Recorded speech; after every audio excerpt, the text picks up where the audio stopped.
2 weeks after discovering the truth, the pressure began in earnest. David and Clara sat across from me at the kitchen table, their voices calm, practiced, as if reading lines from a play I had not auditioned for. "Mom," David said, "we've been talking, and we think it might be best for everyone if you consider assisted living." A pause, and then Clara added softly, "There are wonderful communities with activities, game nights, and people your age, so you won't be lonely." I felt my hands tighten around the edge of the table, knuckles white, but I forced a polite smile. I said, "I don't need assisted living. I am capable of taking care of myself." David's smile, that same warm, caring smile I had once trusted, did not falter, though his eyes grew harder. "Mom," he said, "last week you left the stove on. Yesterday you misplaced your car keys, and we just worry about your safety." Both statements were false, and I knew it, but they didn't care about truth. They cared about control. Clara nodded, her voice syrup-sweet, but underneath it lay a command I could not ignore. "We only want what's best, Eleanor, but the paperwork is already in motion." Power of attorney, I realized, was their next weapon, the tool that would allow them to manage every dollar, every decision, every choice I had ever made in this house. The house, once a sanctuary, had become a battlefield. I tried reasoning, but words were useless against their practiced manipulation. They spoke of concern, love, and protection, while the truth hung between us like a guillotine. Every visit from a contractor, every inspection, every casual remark about upkeep was a reminder that I had already lost control. I began planning my exit strategy, though I still had hope I could appeal to their conscience. Yet conscience, I realized, had been long abandoned. By the end of the week, it became clear that nothing I said, nothing I did, could stop them from forcing me into a world I did not choose. And as I watched them smile and sip their coffee, pretending this was for my own good, a fire ignited inside me. This fire would not consume me, but it would burn a path to justice they would never see coming. The morning the locks were changed, I woke to a silence that felt heavier than any grief I had ever known. I reached for the doorknob, expecting the familiar resistance, the smooth turn of my own house key, and found nothing. The door would not budge. David appeared at the threshold, his face carefully neutral, his words rehearsed. "I'm sorry, Mom," he said, "but this is for your own good. Sunset Manor will be here at 10. I clutched my purse, my small overnight bag, and the realization hit me like a hammer. They had taken everything from me. The home I had built with Henry, filled with laughter, memories, and love, was no longer mine. They had turned my life upside down, and there was nothing I could do to stop it. I stood on the front porch in my nightgown and robe, feeling every eye in the neighborhood, every imagined whisper, as if the world itself was judging me. The van arrived promptly at 10, as if following a schedule designed to humiliate me. 2 attendants stepped out, kind but firm, their presence a reminder that David's paperwork held more power than my history. "Mrs. Grace," one said, "your room is ready, and you'll find many activities planned for this afternoon." I looked at them, at the van, at the house I had loved for 33 years, and said, "I'm not going with you." The words startled even me, but they carried the weight of defiance, the first act of rebellion I had allowed myself in weeks. I turned to my Honda Civic, small, battered, but mine, and drove away from the only home I had ever known. The streets became my refuge, the parking lots my new bedrooms, and the fast food restaurants my kitchens. The reality of homelessness was crushing, the shame sharper than any knife, but within that humiliation, a seed of resolve began to grow. I would survive this, I promised myself, and when the time came, they would pay for every lie, every betrayal, every stolen moment of my life. And as the sun rose over the empty neighborhood, I felt, for the first time since discovering their plan, that I was no longer a victim. I was a mother betrayed, but not defeated. The first night in my car was worse than anything I had imagined. The Civic, small and cramped, smelled faintly of fast food and old upholstery, and I could barely stretch my legs. I parked behind a 24-hour grocery store, hoping no one would notice me, and I tried to sleep while the hum of late-night traffic rattled my fragile nerves. Each passing car reminded me of a life I had lost, of a home that was no longer mine, and of a son who had smiled while destroying me. My pride was shattered, but survival demanded that I push it aside. The next day, I scavenged small comforts wherever I could find them. McDonald's for coffee, the public library for warmth and Wi-Fi, restrooms, at gas stations to clean up as best I could. The hardest part was not the cold or the hunger, but the humiliation, the way strangers looked at me, unaware of my story, seeing only a disheveled woman who had fallen through society's cracks. I replayed every conversation with David and Clara in my mind, every false word of care and concern, and my anger mixed with grief, making each hour unbearable. I learned quickly how to stretch a single dollar, how to ration a muffin, how to avoid questions from strangers who might notice my situation. I realized that modern life assumes stability, and without an address, banks refused me, apartments required references I could not provide, and hotels were far too expensive. The world had rules that only the housed understood, and I was forced to learn them the hard way. Yet in this darkness, I discovered a strange resilience, a determination I had never known I possessed. I mapped my days, found safe places to sleep, and reminded myself that this was temporary, that every hardship was a step toward reclaiming my life, though my body ached from sleeping upright, and though shame clung to me. Like a second skin, my mind remained sharp, planning, observing, waiting. And in the quiet moments, when the city slept and only I was awake, I vowed that David and Clara would one day face the consequences of their greed. The fire that had begun in me when I discovered their betrayal now burned brighter, fueled by the cold streets, the empty meals, and the taste of injustice that lingered like iron on my tongue. It was on the 14th day of living between parking lots and rest stops that a message appeared in my inbox, one that would change everything. The sender was unfamiliar, but the subject line made my heart skip a beat. Eleanor, it's Bobby. We need to talk.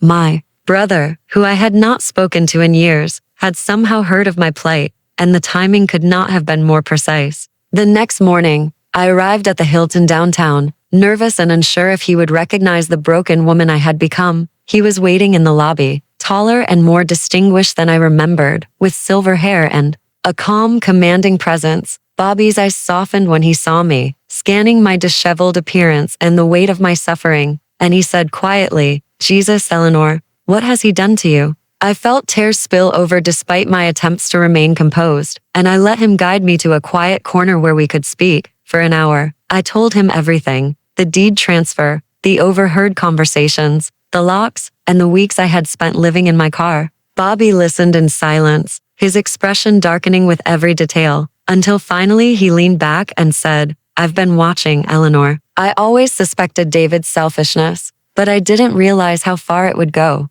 Then, he reached into his briefcase and pulled out an envelope thick with papers and keys, sliding it across the table. "This house," he said, "is yours, free and clear. Consider it back payment for the years we let each other drift apart." My eyes widened, unable to process the reality of what he was offering: a safe home, wealth, and a chance to reclaim my dignity. Bobby smiled, and the warmth of family long absent returned to me, filling the hollow spaces that David and Clara had tried to erase. But he was not finished. A second envelope, smaller yet heavier, landed on the table. $3 million, he said, with a wink. "Enough," he added, "to ensure David understands that betrayal comes with consequences." I stared at him, overwhelmed by gratitude, disbelief, and a fierce, growing desire for justice. In that moment, I realized that my fall had been only temporary, that with Bobby's support, I could rise stronger, wealthier, and wiser than before. And as we left the Hilton together, I felt the fire within me burn brighter than ever, ready to reclaim what was mine and make them pay. My son arrived at my doorstep holding a bouquet of lilies, the same flowers he had once placed on his father's grave, while I sat in my kitchen counting the $5 million that had just been wired into my account. The irony was sharp, because lilies symbolize purity and renewal, yet nothing about his visit was pure, and nothing about my heart that evening felt renewed. He smiled as if he carried love in his hands, but I knew better, because I had already discovered the truth of what he had done to me. This was not just a visit. This was the day I began my revenge. What David did not know was that I had spent sleepless nights preparing, writing down every detail of how he had stolen from me, and how I would make him pay for throwing his 65-year-old mother into the streets. If you are watching this, then you are about to hear a story of betrayal, loss, and a kind of justice only a broken mother can create. My name is Eleanor Grace, though everyone in Westchester used to call me Ellie, and once upon a time, I believed my son was the greatest blessing of my life. But blessings can turn into curses, and love can turn into weapons sharper than any knife. My story did not begin with anger, it began with peace. I was a retired literature teacher, living in the same red brick house where I had raised my child, and every morning I woke up to sunlight spilling through lace curtains and the smell of fresh coffee that reminded me of my late husband Henry. For 35 years, Henry and I built a life together, brick by brick, memory by memory, until the mortgage was paid, the garden was blooming, and the sound of our son's laughter filled the backyard. After Henry passed, I told myself that my grief would be softened by the love of our only child. David was thoughtful in those days, or at least he appeared to be. He called every Wednesday to ask how I was doing, and he never missed our Sunday dinners where we sat at the oak table Henry had carved with his own hands. We ate roast chicken, mashed potatoes, and apple pie, and David always told me how proud he was to be my son. I thought I was blessed. Sometimes he would take my hand across the table and say, "Mom, you gave me everything, and now it is my turn to take care of you." Those words filled me with warmth because I believed him. Even his wife, Clara, seemed like a daughter to me. She would bring me lavender candles and talk about redecorating the guest room, so I would never feel lonely. When I looked at them, I saw love, I saw family, I saw the promise that Henry's absence would not leave me empty forever. I had my pension, my small savings, and a home full of memories, and I believed that was enough. In those days, I could not imagine that love could be a disguise, that Sunday dinners could be rehearsals for betrayal, and that every kind word was a brick in the trap they were quietly building around me. It began on a quiet June evening, the kind where fireflies glowed in the garden and the summer air carried the smell of roses through the open windows. David leaned across the dinner table, his voice soft, his eyes full of what I believed was genuine concern. "Mom," he said, "this house is too big for you now, and we worry about you living here alone." Clara placed her hand gently over mine, and her smile carried the sweetness of a daughter who cared. She said, "We love you, Eleanor, and we want to make sure you are safe, always." Her words wrapped around my heart like a blanket, and for a moment, I felt thankful. David continued, "What if something happens? What if you fall down the stairs? What if there is no one here to help you?" He had Henry's steady brown eyes, the kind that used to melt my fears away, and I wanted to believe him. That was when he presented his idea. He said, "Clara and I could move in with you, help with repairs, share the bills, and keep the house alive with family again." It sounded like a gift, an answer to a prayer I had whispered into the silence of my bedroom since Henry died. But then came the suggestion that should have stopped me cold. David said, "To make sure everything is protected, we should transfer the deed into my name, so there will never be complications if something happens." Clara nodded, her voice honey sweet, saying, "It is only to protect you. Nothing else, we promise." My heart believed them, though a whisper of doubt lingered in the back of my mind. I told myself that family would never betray, that love was stronger than greed, and that my son was still the boy who once brought me dandelions from the yard. 3 weeks later, the papers were signed, the lawyer they recommended stamped his seal, and I walked out of that office believing I had secured my future. I had no idea that I had just handed them the keys to my destruction. It was late July when the first shadow crept into my perfect picture. The house, once filled with my belongings and quiet memories, began to feel less like mine and more like theirs. Clara moved furniture without asking, taking down the framed photographs of Henry and me, replacing them with abstract prints she claimed would brighten the walls. She said, "Don't worry, Eleanor, we are just giving the place a fresh touch." But every nail she pulled from the wall felt like a nail in my heart. David was busy too, making calls in hushed tones, always stepping outside onto the porch when I entered the room. I thought it was work, until one afternoon I heard him in Henry's old study, his voice sharp and hurried. He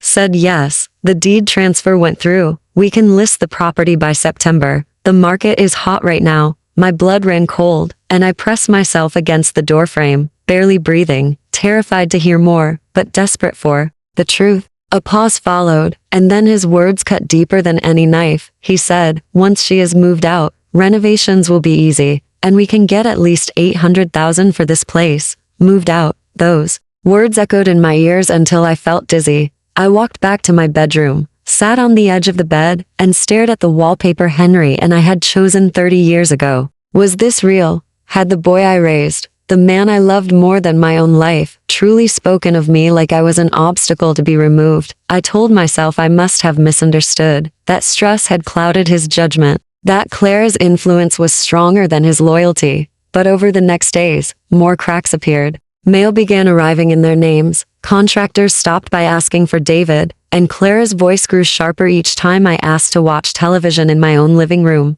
It was as if I had become a guest in the house I had once called home. One morning, I decided I could no longer rely on suspicion alone. I had to know the truth, even if it broke my heart into pieces too sharp to heal, so I began to search. I moved through the house quietly, opening drawers, examining envelopes, checking files that David and Clara had left behind, pretending I needed to organize the linen closet. Inside David's desk, I found a folder labeled, Mom's Finances. My hands trembled as I opened it, revealing photocopies of bank statements going back to years, bills, and mortgage papers. I found emails printed neatly on crisp white sheets, conversations with real estate agents discussing home renovation loans, timelines, and selling strategies. The more I read, the colder I felt, as if the warmth of the house itself had been drained. In Clara's jewelry box, I discovered business cards for 3 different realtors, each one a silent accomplice in their plan. I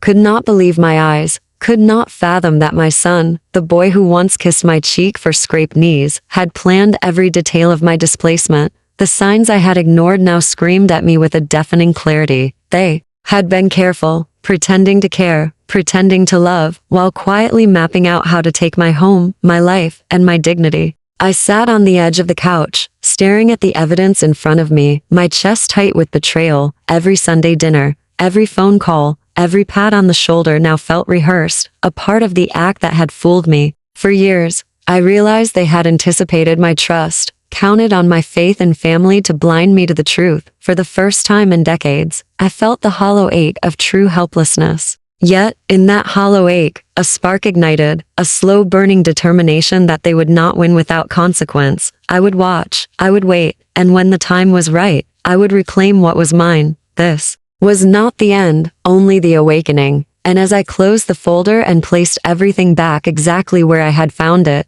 I knew one thing.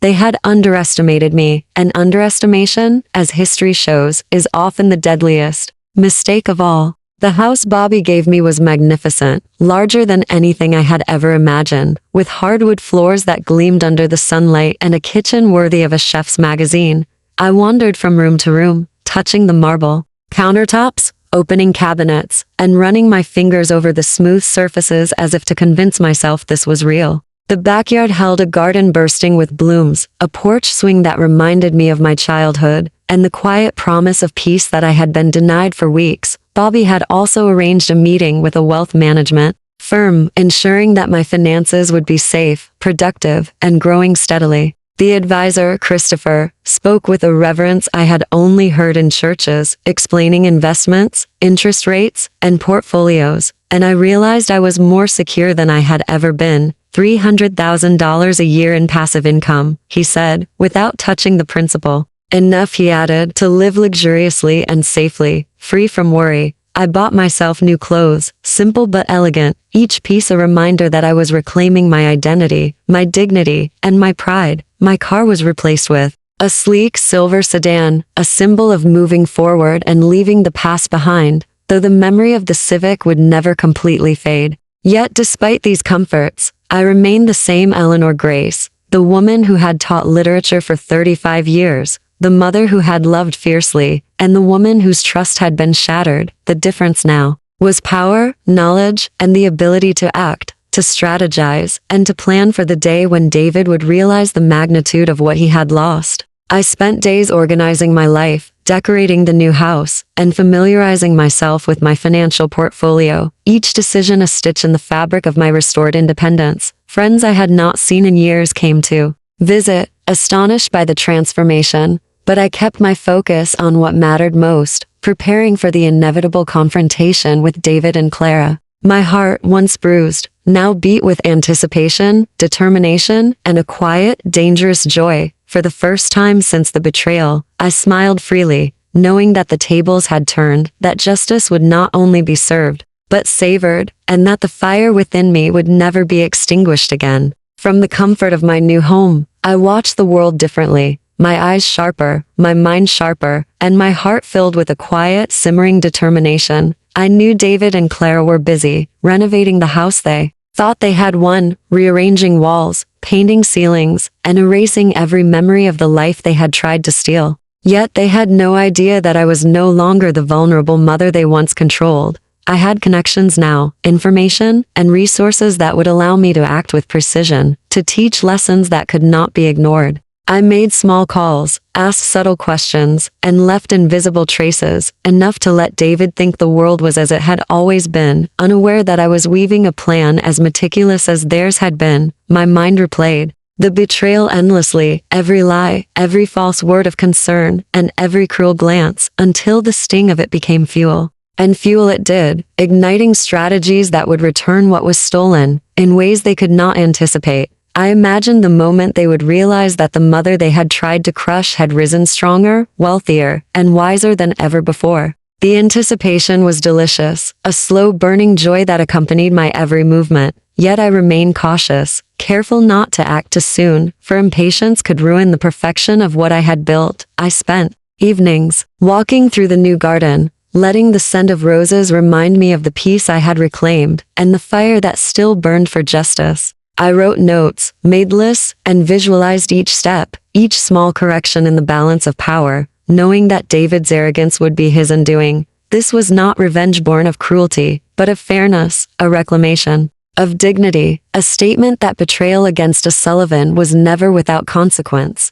And as the sun set behind the columns of my new home, I felt a satisfaction that no one could take from me, the knowledge that I had survived, that I had risen, and that when the time came, David would understand the cost of his greed. The stage was set, the pieces in place, and the fire within me now a roaring blaze. I was Eleanor Grace, mother, survivor, and soon, the orchestrator of a justice long overdue.